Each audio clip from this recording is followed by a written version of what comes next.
Today we'll work on two-tone paint jobs.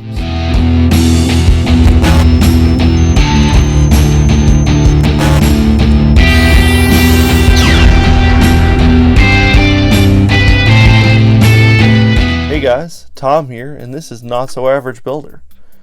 And as stated, we're going to be working on two-tone paint jobs, and I don't mean these or these, but I do mean this. So how you attain this is a few simple things, but first I want to talk about my Patreon page. It is the means to support the page. It helps me to grow. It helps me to do more things to keep the wife from yelling at me. But that is patreon.com/NotSoAverageBuilder, and there's a link in the description below. One other thing that I would like to talk about, my 300 subscriber giveaway. I'm still at 97. I'm getting there. It is close. It is crazy how much it has grown in the last 4 or 5 months. And I want to help you to give stuff away, because I think that's cool. I always liked participating in that. Even if I didn't win, it was just still cool to participate.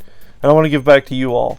So remember, when I hit 300 subscribers, I will then do a giveaway, and it will be the entire Dragon Ball Mecha collection. And it's going to be awesome. It will be something that I'm sure many people who are in Gunpla will love, because who doesn't love anime? If we're into Gunpla, we like anime.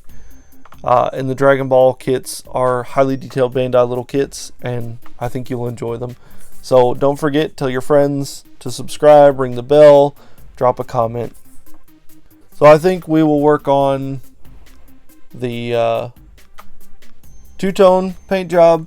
I think when it's done, we may be able to clear coat. But without further ado, let's jump on in.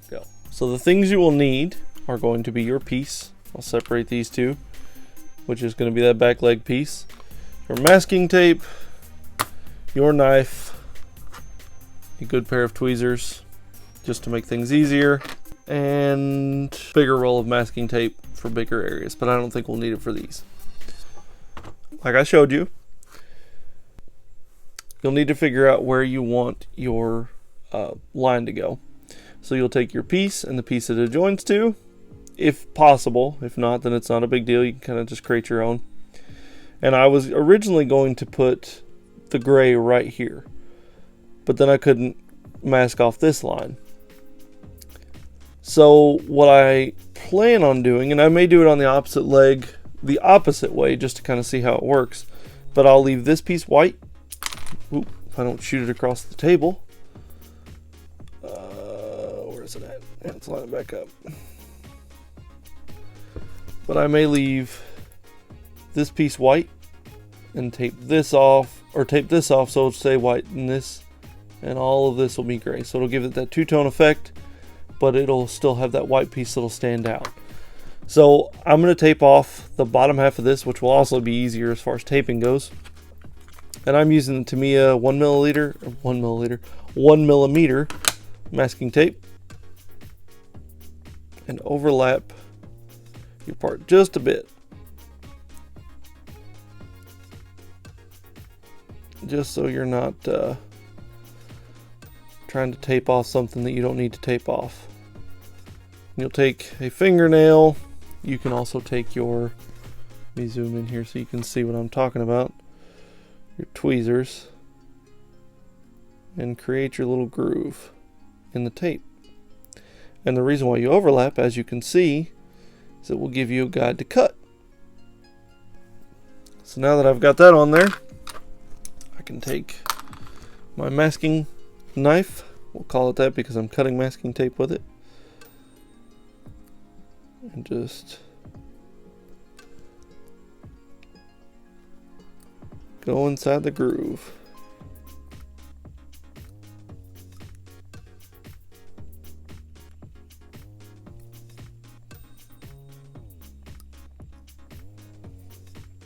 Alright, so now I've got the masking tape. I'll fold this around, take off my cut masking tape, perfectly masked off piece.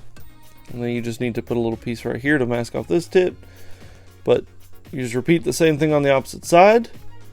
And I'll do that with all the other parts that I'm going to do, and then we'll get ready to spray.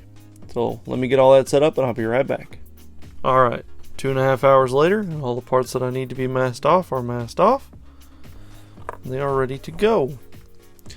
So since I am using my airbrush, I went a little heavy on the masking tape, but that was just because I wanted to show you that if you're using rattle cans or you're using an airbrush, it never hurts to kind of over mask.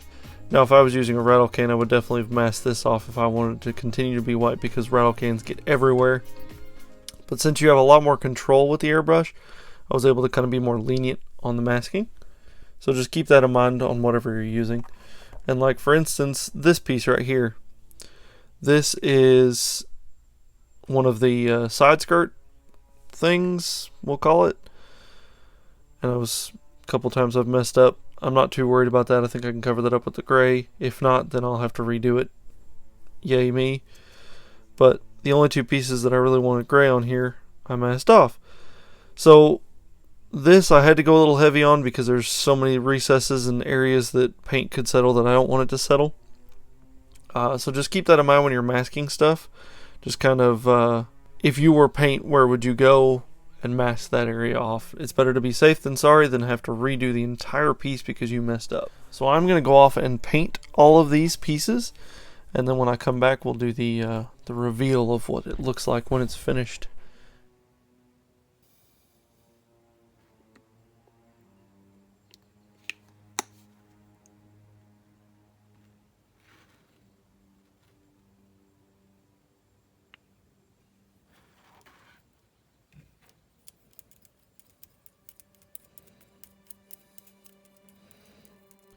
Alright, just like we've done previously, you're going to want to do light misty coats. My airbrush was giving me a lot of issues during this video, or during the filming of this video. It was not my airbrush's fault, it was completely my fault, and I fixed that. I'm going to do a video later on about how to, I guess, diagnose problems with the airbrush, fix problems with the airbrush, and just kind of overall use the airbrush a little bit more in depth. But yeah, so you just want to make sure to remember to light misty coats. Alright, so everything is unwrapped. As you can see, it looks pretty good. Now there are some imperfections that I'll have to fix later on, which isn't a big deal. But for the most part, you've got a good solid base coat. So like the corner here that didn't quite make it, the paint that pulled up right here, I really should have clear coated this before I did anything. But it's okay because I used base colors. I didn't mix or custom mix colors or anything like that. If you are going to use custom mix colors, make sure that you clear coat before you tape, because sometimes this can happen. I don't care if clear coat came up, but since I just used the basic Vallejo surface primer, I can thin it down with water and I can fix that area. I may have to respray it, it's not a big deal, but I can fix the issue. With a custom mix color, it does make it a little more difficult because A, you cannot get that 100% matched unless you still have some lying around, and if it's been a couple of days, chances are, unless you've put it in a bottle of its own, it's ruined, it's trash, you can't use it anymore, it's solid. But it was an overall smooth color. I was really happy with this. Just some extra details that are going to make it pop out and stand out and make it look unique. Now, the thing that I was talking about earlier, so I'm not even sure if this is the right one for the right one, but this, if I can get it to work, now it looks like that. It just gives it an extra little detail. Like I show you, there's some paint peeled up, but I can fix those things, simply fix those things. Worst case scenario, I can just mask off that area and respray this whole thing. But this is awesome. This is going to make this kit stand out way better than just an out-of-the-box one. So if you take a few minutes, well, I'm sorry, I keep saying that like it just happened to you, it happened in a few minutes. But if you take a little extra time and you go the extra step, it's going to make these kits look way better. So just remember, don't be an average builder. be a not so average one. But that's all I have for you guys. Have a wonderful day.